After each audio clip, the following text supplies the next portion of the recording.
안녕하세요. 오늘은 당신이 보내주신 자료죠. 레네상스 피리어다이제이션 유튜브 영상 내용을 바탕으로 근비대 훈련의 단계별 차이에 대해 좀 깊이 파고들어 보겠습니다. 이게 많은 분들이 초급자, 중급자, 상급자 이런 말을 쓰긴 하는데 정확히 내가 어디쯤인지 그 기준이 뭔지 좀 헷갈릴 때가 많잖아요. 네, 그래서 오늘 이 내용을 좀 자세히 보면서 당신의 현재 훈련 수준을 좀 더 명확히 파악하고 또 각 단계에 맞는 훈련 전략 그리고 현실적인 기대치까지 그런 걸 설정하는 데 도움을 드리고자 합니다. 혹시 나는 운동한 지 몇 년 됐으니까 당연히 중급자 아닐까? 이렇게 막연히 생각하셨다면 오늘 이야기가 특히 더 흥미로우실 거예요. 이게 단순히 시간 문제가 아니더라고요. 네, 맞습니다. 그 영상에서 강조하는 게 바로 그거죠. 훈련 기간 자체가 중요한 게 아니라 지금 당신 몸이 성장에 어떻게 반응하고 있느냐, 이게 핵심이에요. 예를 들어서 저칼로리 다이어트 중인데도 근육량도 늘고 스트렝스도 같이 증가한다. 이건 거의 확실하게 초급자라는 신호로 볼 수 있다는 거죠. 아, 그렇군요. 다이어트 중에도 근성장이 가능하다니 초급자 단계의 특징이네요. 그렇죠. 많은 분들이 이걸 잘 모르시거나 간과하는데 유전적인 요인이나 또 어떻게 훈련했는지에 따라서 실제 발달 단계는 정말 사람마다 다를 수 있습니다. 심지어 같은 사람 안에서도 부위별로도 단계가 다를 수도 있고요. 팔은 중급인데 다리는 초급일 수도 있다는 거죠. 와, 부위별로도 다르다니 흥미로운데요. 그럼 어떻게 성장하는가 이게 핵심 기준이라면 중급자는 어떻게 정의할 수 있을까요? 중급자는 이제 그냥 열심히만 해서는 성장이 잘 안 되는 단계예요. 처음으로 좀 벽에 부딪히는 느낌, 훈련 정책이라는 걸 경험하게 되죠.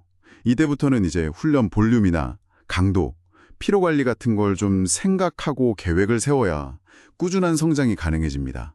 그리고 다이어트를 한다면 근육량을 최대한 유지하는 것, 그 정도가 현실적인 목표가 될 수 있고요. 아, 그럼 상급자는요? 영상 설명 보니까 거의 모든 조건이 완벽해야 겨우 성장한다던데요? 네, 맞아요.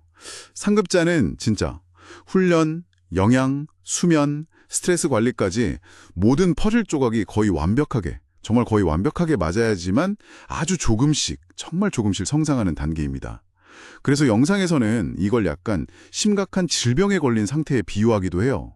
그만큼 성장이 어렵다는 뜻이고 기본적인 방법만으론 한계가 와서 아주 세심하고 전문적인 접근이 필요하다는 거죠. 질병이라니 비유가 좀 강렬하네요. 그만큼 힘들다는 거군요. 네, 그래서 상급자가 되는 것 자체가 무조건 좋은 목표는 아닐 수도 있다는 거예요. 그만큼 성장이 어렵다는 증거니까요. 그렇군요. 자, 그럼 각 단계별로 구체적인 훈련 방식은 어떻게 달라져야 할까요? 먼저 초급자는 어떤 점에 집중해야 하나요? 초급 단계에서는 다른 무엇보다도 복합 운동, 그러니까 스쿼트, 벤치프레스, 로우 같은 기본적인 운동들의 정확한 자세를 익히는 게 최우선입니다. 이게 중요해요. 반복 횟수는 한 5회에서 10회 정도가 자세 연습하기에 좋고요. 그리고 굳이 몇 세트 실패 지점까지 가서 완전히 지쳐 쓰러질 필요는 없어요. 오히려 한 2회에서 5회 정도는 더 할 수 있는 여유, 이걸 RIR2-5라고 하는데 이 정도 여유를 남기는 게 자세 배우는데도 좋고 불필요한 피로도 줄일 수 있습니다. 아, IR 2에서 5 정도. 실패 지점까지는 아직 안 가는군요. 훈련 빈도는요? 전신 훈련 방식으로 주 2회에서 4회 정도면 충분히 효과를 볼 수 있습니다. 알겠습니다. 그럼 이제 중급자는 어떻게 달라지나요? 이때부터는 좀 더 밀어붙여야 하는 건가요? 네, 그렇죠. 중급자는 기본적인 복합 운동은 계속 가져가면서 이제 특정 근육을 좀 더 키우기 위한 고립 운동이나 머신 운동 같은 걸 추가할 수 있습니다. 반복 횟수도 10회에서 20회 같이 좀 더 높은 범위도 활용하기 시작하고요.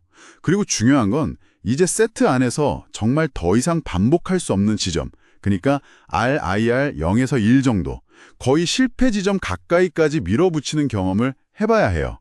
자신의 한계를 확인하고 그걸 넘어서려고 노력하는 거죠. 아, 이제 한계점까지 가보는 경험이 필요하군요. 네, 그러다 보면 이제 훈련량이 너무 많아져서 몸이 회복할 수 있는 최대치, MRV라고 하죠. Maximum Recoverable Volume. 거기에 도달해서 일시적으로 수행 능력이 좀 떨어지는 경험도 아마 하게 될 겁니다. 그렇군요. MRV 경험도 하게 되고. 그럼 상급자는요?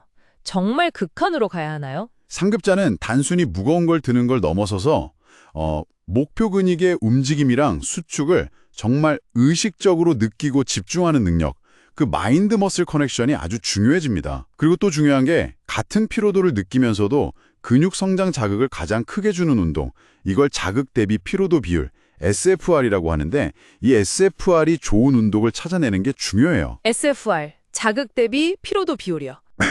댄복 횟수도 5회부터 30회까지 아주 넓게 사용하고 때로는 실패 지점을 넘어서는 예를 들어 파트너가 도와주는 강제 반복이라든지 무게를 줄여가면서 계속하는 드롭 세트 같은 고강도 훈련 기법도 필요할 수 있습니다. 물론 영양 섭취나 회복 관리는 말할 것도 없이 기본 중에 기본이고요. 더 철저해야죠. 훈련을 부위별로 나누거나 하루에 2번 훈련하는 방식이 필요할 수도 있습니다. 와, 듣기만 해도 정말 엄청난 노력이 필요하겠네요. 그럼 각 단계별로 기대할 수 있는 현실적인 근력 증가는 어느 정도 수준일까요?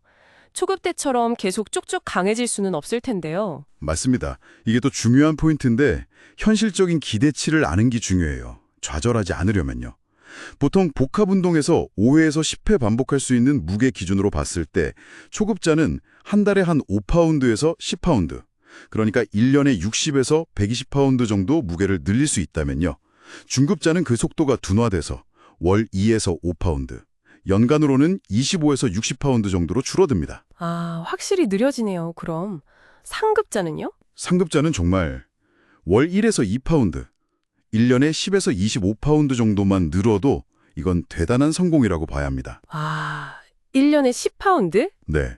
그러니까 이 수치를 보면 상급자가 된 사람이 초급자 시절에 막 폭발적인 성장을 기대하는 건 정말 비현실적이고 오히려 스트레스만 받을 수 있다는 걸 알 수 있죠. 네, 오늘 이야기 들어보니까 확실히 정리가 되네요.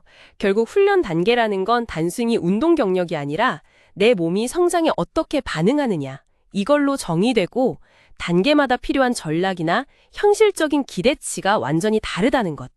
이 정보가 당신의 훈련 계획을 세우고 방향을 잡는데 정말 좋은 나침반이 될 수 있을 것 같습니다. 네, 맞아요. 당신이 현재 전체적으로 어느 단계에 있는지 혹은 아까 말씀드린 것처럼 특정 부위, 예를 들어 팔이나 어깨 같은 부위가 유독 다른 부위보다 더디다면 그 부위만 다른 단계에 있는 건 아닌지 객관적으로 파악하는 게 중요합니다. 그리고 그 단계에 맞는 훈련, 영양, 회복 전략을 적용하는 것, 이게 장기적인 성장을 위한 열쇠가 될 거라고 생각합니다. 마지막으로 한번 이런 질문을 던져보고 싶네요. 만약 당신의 어떤 특정 부위, 예를 들어서 팔 근육 성장이 유난히 더디다고 느껴진다면 혹시 그 부위만 다른 부위보다 먼저 상급 단계의 문턱에 도달했기 때문은 아닐까요?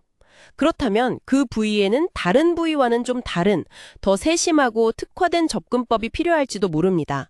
한번 당신의 몸을 더 깊이 관찰하고 탐구해보는 계기가 되셨으면 좋겠습니다.